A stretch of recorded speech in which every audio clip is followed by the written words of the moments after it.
ماشاءاللہ جزاک اللہ. یہ تھے جناب محمد فیضان صاحب جو بڑے ہی خوبصورت انداز میں نعت رسول مقبول صلی اللہ علیہ وسلم کی سعادت حاصل کر رہے تھے.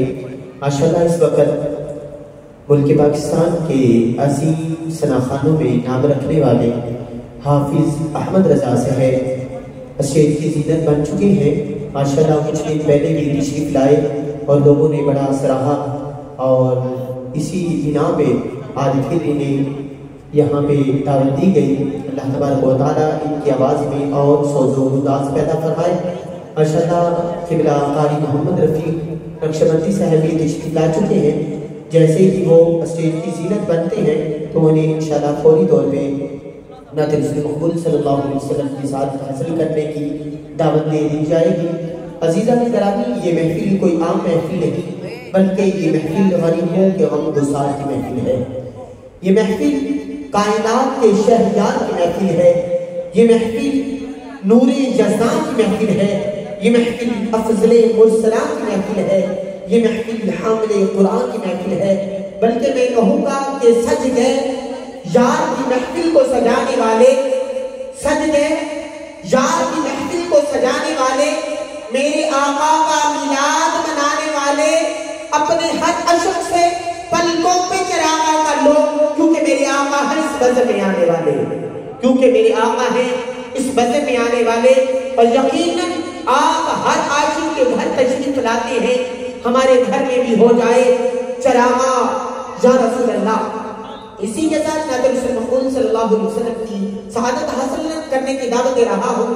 ہمارے اس جامعہ کے مدرس بھی ہیں قاری محمد عثمان عطاری صاحب تشریف لاتے ہیں. نعت رسول مقبول صلی اللہ علیہ وسلم کے 2 اشعار پیش فرمائیں گے. قاری محمد عثمان عطاری صاحب اسٹیج کی زینت بنتی ہیں. آپ آبا محمد کے ساتھ نعرے کا جواب دیجئے. نعرہ تکبیر، نعرہ رسالت، نعرہ رسالت، نعرہ تحقیق، نعرہ حیدری، جشن عید میلاد النبی. عزیزان گرامی، یہ جو نعرے کا جواب دیا جاتا ہے، ہم نعرہ تکبیر بھی لگاتے ہیں، نعرہ رسالت بھی لگاتے ہیں، اور اس کے بعد نعرہ تحقیق بھی لگایا جاتا ہے، نعرہ حیدری بھی لگایا جاتا ہے.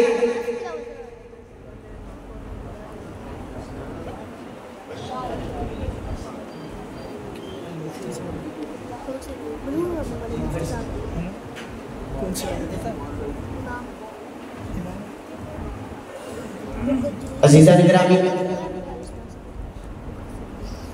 آپ احباب کی آنکھوں کے سامنے اس وقت اسٹیج کی زینت بن چکے ہیں.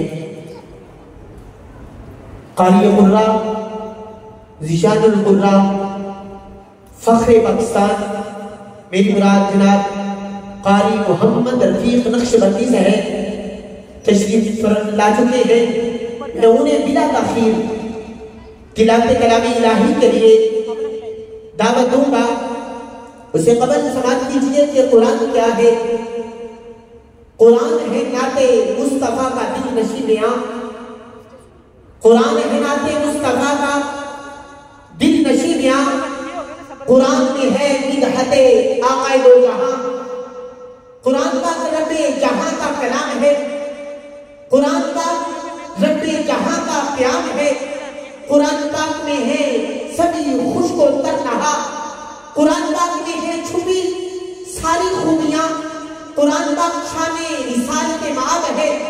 قرآن پاک حق ہے، قرآن بیان ہے، حافظ خدا پاک نبی ترجمان ہے. قرآن سے ہی مردہ دلوں کی حیات ہے. قرآن پاک میرے پیغمبر کی بات ہے. قرآن پاک خیر ہے، خیر کثیر ہے. مشکل گھڑی میں یہ میرا ناصر نصیر ہے. قرآن پاک دل کا نظر کا سرور ہے. قرآن پاک جہاں کو دیتا شعور ہے. چشم و چراغ و عارفہ قرآن پاک ہے. ساجد میرا تو حفظ جاں قرآن پاک ہے. عزیزان گرامی، آپ احباب سبحان اللہ الحمدللہ کی داد دیں گے تو انشاءاللہ قبلہ خان صاحب بڑے خوبصورت انداز میں قرآن پاک فرقان حمید کی تلاوت فرمائیں گے. کیونکہ قرآن پاک فرقان حمید کا اجازت ہے کہ جب کوئی خوش الحان قاری تلاوت کلام الہی کرتا ہے تو سننے والوں کو یوں محسوس ہوتا ہے کہ جیسے ابھی قرآن پاک نازل ہو رہا ہے اور دل کی کیفیت بدل جاتی ہے. آپ ابا محبت کے ساتھ نعرے کا جواب دیں. نعرے کی گونج میں قبلہ قاری قرآن کو دعوت دے رہا ہوں. نعرہ تکبیر. یوں نہیں سبھی احباب کی آواز